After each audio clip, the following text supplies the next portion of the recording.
मैं हूं इमदाद सुमरो। तेज़ियाँ देखें, तेज़ियाँ पाकिस्तान की सियासत में जो तेज़ियाँ इन दिनों हैं वो माजी करीब में नहीं मिलती आपको। सिर्फ सियासत ही नहीं, अदालती महाज पर भी आपको तेज़ियाँ नज़र आएंगी। अब मौलाना फजलुर रहमान साहब ने PDM का सरबराह इजलास बुला लिया हुआ है। शहबाज शरीफ साहब ने मुत्तहिदा कौमी मूवमेंट के वफ्द में मुलाकात कर ली है। सईद गनी मुकदमा जीत गए हैं हद तक के इज़्ज़त का। पाकिस्तान में तसव्वुर नहीं था कि हद तक के इज़्ज़त का मुकदमा, वो भी किसी मीडिया हाउस के ख़िलाफ़, और वो भी एक हुकूमती वज़ीर का, वो कामयाब हो और उसमें उन पर हर्जाना हो जाए फ़रीक पर, सहाफ़ी पर। सईद गनी साहब जीत गए हुए हैं और उधर उमर अमीन गंडापुर साहब जो हैं वो दोबारा वापस बहाल हो गए हैं। उनकी अहलियत यानी इलेक्शन लड़ने से बाहर कर दिया था इलेक्शन कमीशन ने उनको डेरा इस्माइल ख़ान से, तो वो वापस आ गए हैं।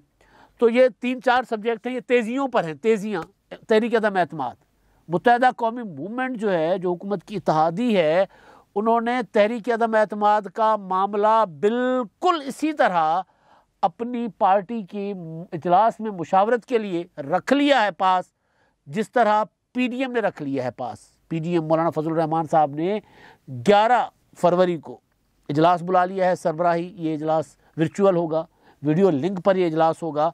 मैंने आपको चंद रोज़ पहले जब शहबाज शरीफ साहब ने अपनी CC का इजलास बुलाया था और आसिफ जरदारी और बिलावल भुट्टो से मुलाकात के बाद उन्होंने मौलाना फजलुर रहमान साहब को फ़ोन करके आगाह कर दिया था कि आसिफ जरदारी साहब और बिलावल भुट्टो क्या लेकर आए थे, क्या डिस्कशन हुई है। फिर उन्होंने नवाज शरीफ साहब को भी फ़ोन पर डिस्कस करके बता दिया था कि तहरीक अदम एतमाद के लिए मामला आगे बढ़ रहा है, तो क्यों ना उस पर आगे बढ़ा जाए।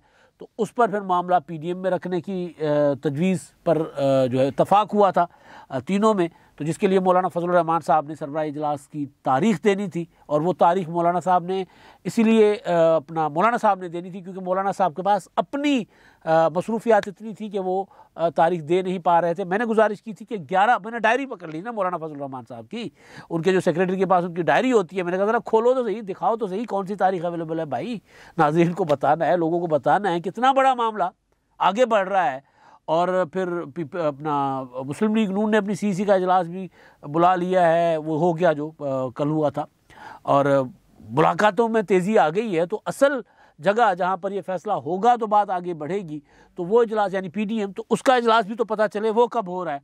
तो उस पर मैंने डायरी खुलवा ली थी, तो डायरी में मैंने जो हिसाब किताब लगाया था और मैंने आपके सामने गुजारिश भी की थी कि 11 फरवरी का एक दिन है मौलाना फजलुर रहमान साहब के पास, इन दिनों आगे पीछे, तो वो मुतवक्का तौर पर होगा सरबराह इजलास के लिए।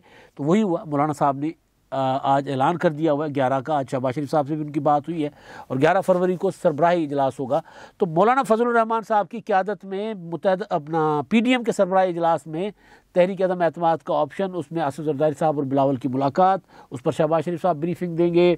CC का इजलास जो मुस्लिम लीग नून का हुआ, उस पर नवाज शरीफ साहब वहाँ बताएंगे कि जी मुस्लिम लीग नून क्या सोच रही है। और जो मौलाना फजलुर रहमान साहब के साथ मुत्तहिदा कौमी मूवमेंट के लोगों का रब्ता हुआ, मौलाना फजलुर रहमान साहब वो बताएंगे। शहबाज शरीफ साहब के साथ जो आज मुलाकात हुई है मुत्तहिदा कौमी मूवमेंट की, उसी वफद की, शहबाज शरीफ साहब उसके मुतालिक आगाह करेंगे। और कभी इम्कान है कि उससे पहले शहबाज शरीफ साहब की मुलाकात हो जाए चौधरी बरादरान के साथ। शहबाज शरीफ साहब को आसिफ जरदारी साहब ने चौधरी बरादरान के साथ होने वाली मुलाकात के मुतालिक ब्रीफ कर दिया हुआ है। वो जो मुलाकात कल वो कल करके गए थे कि चौधरी बरादरान मुस्लिम लीग कायदे-ए-आज़म क्या सोच रही है। इसी तरह शहबाज शरीफ साहब मुत्तहिदा कौमी मूवमेंट के मुतालिक आसिफ जरदारी साहब को भी बताएंगे कि जी वो बिलावल भुट्टो को भी कि जी वो क्या सोच रहे हैं, वो किस हद तक आगे बढ़ने को तैयार हैं, उनकी शर्त शराइत क्या हैं। तो ये सारी डेवलपमेंट है, तेज़ियाँ बुनियादी तौर पर ये सारी तेज़ियाँ हैं। तो अब ये जो मुत्तहिदा कौमी मूवमेंट है, उन्होंने शहबाज शरीफ साहब के साथ जो मुलाकात की आज, उस मुलाकात के बाद उन्होंने कहा है कि जी हम ये जो शहबाज शरीफ साहब ने हमें कहा है, खुल के बात हुई है, शहबाज मीडिया के साथ भी खुल के बात हुई कि जी शहबाज शरीफ साहब ने कहा कि जी आप पहले पाकिस्तानी बने, इमरान खान न्याजी ने इस मुल्क का बेड़ा गर्क कर दिया हुआ है, कोई चीज़ नहीं छोड़ी, तो आप पहले पाकिस्तानी बने, हलीफ बाद में बने, लिहाजा हुकूमत का साथ छोड़ें, अवाम को निजात दिलाएँ। तो उस पर आमिर अहमद खान साहब ने कहा कि जी बिल्कुल शहबाज शरीफ साहब ने हमें ये कहा है और हम इस मामले को जिस तरह PDM में ये जा रहे हैं, इसी तरह हम भी अपना कमेटी में रखेंगे, उनकी राब्ता कमेटी है तो उसमें हम रखेंगे, अपनी क़यादत के सामने रखेंगे और उसके बाद मामला आगे बढ़ाएंगे। और क्योंकि अभी तक अभी तक पीडीएम ने भी, अपोजिशन ने भी फैसला नहीं किया। जब तक अपोजिशन किसी हतमी लाएमल पर नहीं आती तब तक ज़ाहिर है हम नहीं आ सकते। तो अपोजिशन अपने हतमी लाएमल पर आए, हम भी अपनी मुशावरत करते हैं। यानी इत्तेहादी बज़ाहिर ग्रीन सिग्नल दे रहे हैं, खुल के कह रहे हैं, बज़ाहिर खुल के कह रहे हैं। अब कल को कोई फ़ोन आ जाता है, कोई और प्रेशर आ जाता है, इमरान खान साहब का कोई कार्ड काम आ जाता है इमरान खान साहब के, तो फिर मुमकिन है कि जिस तरह वो बजट पास हो गया था, कहा गया था कि जी बजट नहीं बल्कि वो था वो जो इस्लाहात का बिल 17 नवंबर वाला, जिस तरह वो पास हो गया था, पहले इत्तेहादियों ने कह दिया था कि जी हम तो वोट नहीं करेंगे, लेकिन जब वोट कर दिया तो पता चला कि इत्तेहादियों को फ़ोन आए थे और उनको कहा गया था कि जी बस ये आखिरी बार हमारे कहने पे कर दें, इसके बाद हम आपको नहीं कहेंगे। तो अब मुमकिन है कि इसी तरह कोई आखिरी बार फ़ोन आ जाए तो फिर और बात है, लेकिन इत्तेहादी अपने दिल की बात बता गए हैं। शहबाज शरीफ साहब ने मीडिया उठा के बात कहा ना कि मैंने कान लगाकर आमिर अहमद खान के दिल की बात सुन ली है, अब ये बात ज़बान पर कब लाते हैं, हम इसका इंतज़ार है। वो बात क्या है तहरीक अदम एतमाद का, वो बात क्या है हुकूमत का साथ छोड़ने की बात, कि वो हुकूमत के साथ रहना नहीं चाहते, उनका दिल नहीं चाहता कि वो हुकूमत के साथ रहें। तो बहरहाल अब ये है कि मौलाना फजल रहमान साहब ने जो डेरा इस्माइल खान में मीडिया टॉक करके ऐलान किया है, 11 फरवरी को इजलास बुलाया पीडीएम का, उस इजलास में तहरीक अदम एतमाद, इस्तीफ़े, लॉन्ग मार्च, ये सारी चीज़ें डिस्कस होंगी। और फिर बाकी मैंने गुजारिश कर दी कि जो पीपल्स पार्टी ने फार्मूला दिया है, शहबाज शरीफ साहब उस फार्मूला को तफसील के साथ वहाँ बयान करेंगे, बताएंगे। और ये फार्मूला नवाज शरीफ साहब के पास पहले आया था और उसके बाद नवाज शरीफ साहब ने शहबाज शरीफ साहब को कहा था कि आसिफ जरदारी साहब के साथ मिल लो, बैठो, बात सुनो। तो एक तो ये है पॉलिटिकल डेवलपमेंट, पॉलिटिकल महाज पर। सईद गनी वाले मामले से पहले जाने से पहले एक और महाज है, और वो महाज है फैसल अली अमीन गंडापुर का। अली अमीन गंडापुर, जिनके भाई फैसल अमीन गंडापुर वज़ीर हैं वल्दियात के, जिनके भाई उमर अमीन गंडापुर डेरा इस्माइल खान का मेयर का इंतखाब लड़ रहे थे, जिनको कल ही कल 7 थी ना, कल ही इलेक्शन कमीशन ऑफ पाकिस्तान ने अली अमीन गंडापुर साहब की मुदाखलत की वजह से बतौर वफाकी वज़ीर वो इलेक्शन कैंपेन चला रहे थे, पैसे बांटते फिर रहे थे, नौकरियां बांटते फिर रहे थे, तरक्याती मंसूबे देते फिर रहे थे। इन शिकायत की बिना पर इलेक्शन कमीशन ऑफ पाकिस्तान ने उमर अमीन गंडापुर को इलेक्शन के लिए नाअहल करार दे दिया था। बिल्कुल उसी तरह जिस तरह बक्का खेल में किया था। बक्का खेल में तो खैर सूबाई वज़ीर वो जो पूरा का पूरा हल्का ही उठा के ले गए, पूरा के पूरे बक्से उठा के ले गए, इलेक्शन कमीशन का अमला, ख़वातीन अमला तक अगवा कर लिया और फायरिंग शायरिंग कर ली, तो वो ख़ुद भी नाअहल हुए, उनके बेटे मामून रशीद भी नाअहल कर दिए गए। लेकिन यहाँ पर सिर्फ उमर अमीन गंडापुर जो कैंडिडेट थे उनको नाअहल किया गया, क्योंकि इलेक्शन कमीशन के बकौल कि उनके पास कोई ऐसे कवानीन हैं नहीं जिसके तहत वो अली अमीन गंडापुर के ख़िलाफ़ कोई सख्त इक़दाम करें। लिहाजा उनके पास है कि अगर कोई ऐसा कैंडिडेट जो इस तरह के वसाइल इस्तेमाल करवाता है तो वो फिर कैंडिडेट को ही यानी जड़ ही ख़त्म कर दो ना, फिर बुनियाद ही ख़त्म कर दो। तो इसलिए उन्होंने इलेक्शन कमीशन ने नाअहल कर दिया था।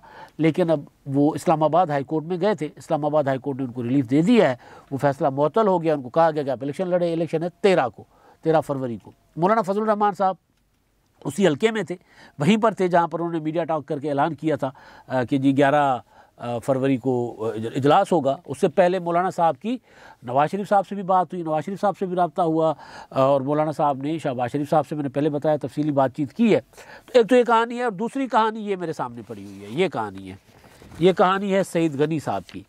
सईद गनी दबंग किस्म के इंसान हैं, मिडिल क्लास के आदमी हैं। उनके वालिद साहब उस्मान गनी लेबर लीडर थे, और पाकिस्तान में बहुत कम लोग ऐसे हैं जिनके जो इस तरह के बैकग्राउंड से आए।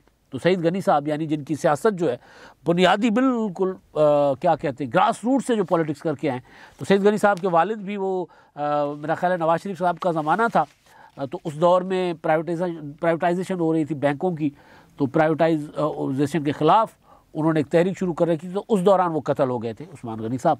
तो बहरहाल अब ये है कि वो सईद गनी साहब के ऊपर पाकिस्तान के एक बहुत बड़े सहाफ़ी हैं, मैं बहुत पर जोर इसलिए दे रहा हूँ कि वाकई वो बहुत बड़े सहाफ़ी हैं। वो किसी ज़माने में मेरा ख्याल है पीपल्स डॉक्टर्स फोरम के कहा जाता है कि वो थे, प्रेस रिलीज़ें बनाया करते थे, बांटा करते थे, डॉक्टर शाहिद मसूद साहब। यानी उनका किसी ज़माने में पीपल्स पार्टी के साथ, पीपल्स पार्टी के ज़ैली विंग के साथ ताल्लुक़ भी रहा है। लेकिन बहरहाल वो आजकल पाकिस्तान के बहरहाल बहुत बड़े नामवर सहाफ़ी हैं भाई। वो पीटीवी के आसिफ जरदारी साहब ने उनको पीटीवी का सरबराह लगाया था पीपल्स पार्टी की हुकूमत में। तो मुझे याद पड़ता है कि वो एक बड़े साहब, चलें उसका किस्से को मैं छोड़ देता हूँ, वो आसिफ जरदारी साहब ने क्यों लगाया था, किस तरह लगाया था। लेकिन आता हूँ मैं सईद गनी साहब की तरफ। शाहिद मसूद साहब ज़ाहिर है उन्होंने ARY को भी हेड किया हुआ है, बड़े बड़े चैनल चलाए हुए उन्होंने टॉक शोज़ किए थे 2017 में। टॉक शोज़ क्या, ज़ाहिर है उनके सामने को एंकर बैठी होती है, वो सवाल करते हैं, फिर ये अपने तज्जिए भी बता रहे होते हैं, फिर बातें कर रहे होते हैं। कहीं तज्जिए ठीक होते हैं, ख़बर कहीं ठीक होती है, ज़्यादातर ये मफरूज़े बनाकर। बहरहाल वो उनका अपना स्टाइल है, हम उस पर कुछ नहीं कह सकते। लेकिन मामला सईद गनी का था, तो सईद गनी साहब के ख़िलाफ़ उन्होंने प्रोग्राम किए थे। ये तारीखें हैं 19, 20, 23, 24, 29 और 30 नवंबर 2017 को, जिसमें उन्होंने मुतवातर इल्ज़ाम लगाए थे सईद गनी साहब पर कि सईद गनी वहाँ पर ड्रग माफिया को अपना चलाते हैं, ड्रग माफिया चलाते हैं, मनशियात फरोश हैं, उनके भाई वो, और ये ख़ुद फ्रंट मैन है इसके फरियाल तालपुर साहबा के। और उस पर सईद गनी ने उनको मुसलसल प्रेस कॉन्फ्रेंसेस भी की थी, और उन्होंने कहा था कि जी मुझे आप टॉक शो में बिठाएं, बुलाएं, सामने बुलाएं, आप जो इल्ज़ाम लगा रहे हैं बिल्कुल लगाएं, मैं उनका जवाब दूंगा, मैं आपको, मेरा तो राइट है ना, मेरा मौक़िफ़ तो लें, आप इस तरह वन साइडेड चलाई जा रहे हैं सारा कुछ। और उसके बाद मुझे याद है कि सईद गनी इस्लामाबाद चले गए वहाँ पर, और उनके सामने तब वो मेरा ख्याल सेनेटर थे, या तब नहीं सेनेटर नहीं थे, खैर इस्लामाबाद चले गए, और इस्लामाबाद में जाकर उन्होंने न्यूज़ 1 का वो जो उनका स्टूडियो था, जो दफ्तर था, उस दफ्तर के सामने बैठ गए कि जी मुझे बिठाओ प्रोग्राम में, आप अगर इतने सच्चे हो तो मेरा सामना करो ना, मुझे मेरे सामने इल्ज़ाम लगाओ, इल्ज़ाम लगाने से मुझे इनकार नहीं है, आप मेरे सामने इल्ज़ाम लगाओ ताकि मैं जवाब तो दूँ, तो पता तो चले ना कि आपके इल्ज़ाम में कितनी सच्चाई है, और लोगों को भी पता चले आप कितना।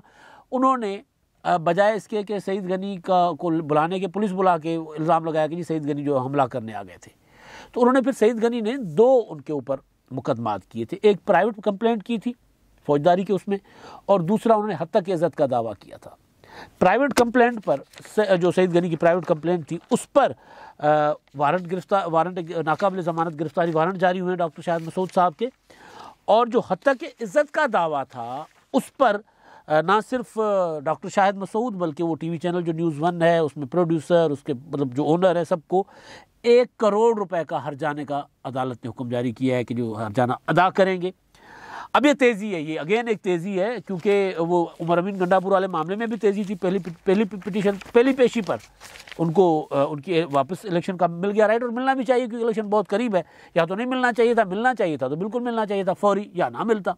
तो तेज़ियाँ आप देखें कि हत्या की इज़्ज़त का पाकिस्तान में उस तरह तस्वुर नहीं है। मीडिया पर बैठकर लोगों की पगड़ियाँ उछालना, तरह तरह के इल्ज़ाम लगाना, मतलब वो इमरान खान साहब कहते हैं कि जी इल्ज़ाम लगाना हमारा काम है।